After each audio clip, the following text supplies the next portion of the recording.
Disclaimer. This is educational purpose video only. I didn't harm anyone. I used my own device during explain of this method, so please don't use this method any kind of illegal or malicious activities.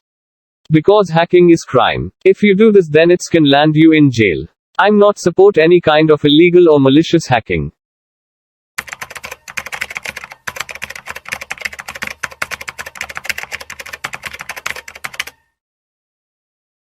WPA encrypted routers so that they can connect to our network and they can steal our data. In fact, within the next lecture, within the next section, we're going to see how hackers can steal the information easily when they are connected to a network.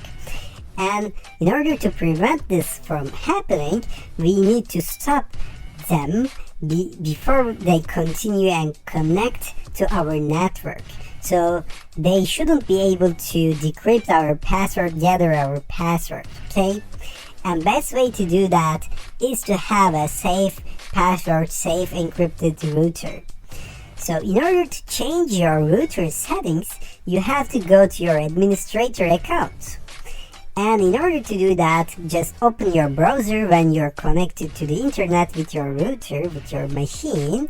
Just type 192.168.1.1 to your browser and hit enter. It will pop open your administrator dashboard of your router.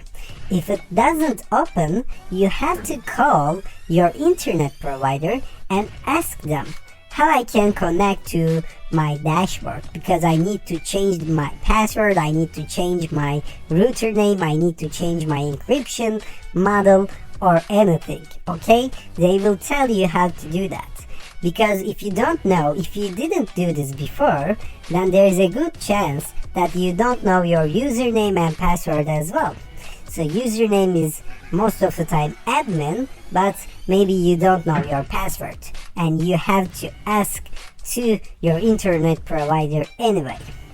If you can get this admin and password username, just log into your account, and this dashboard may look different in your case because they look different for each internet provider, each router model.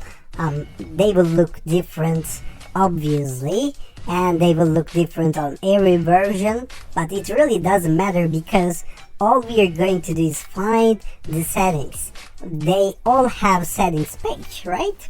So I'm clicking on my home network here, then I'm going to go to my WLAN settings. And you have to find something called WLAN encryption. If you open that up, you will see that you can change your router name from here, and you can actually choose your encryption settings. Right now I use WPA and WPA2. Of course I can use WEP, but if that wouldn't be safe. So it isn't wise to use WEP in this day and age. So use WPA or WPA2, and you have to use a complex password. So everyone recommends complex password, but in this time you have yourself seen the easier the password, the easier to crack it with wordless attacks. If you come up with a long and complex password with special characters or something, then it would get much more harder for hackers to crack it. So use WPA2, use long and complex passwords. Don't ever try to give your router password to anywhere other than your real connection area in your computer. For example, you shouldn't write down your router password to any web form in the browser. So maybe some hackers try to get your password by tricking you into just giving your password to some web form as well, and you shouldn't fall for this trick since you know how hackers work at this moment, and you have to configure your router settings properly in order to protect yourself from the previous attacks that we have learned. So let's stop here, and within the next section we're going to discuss the attack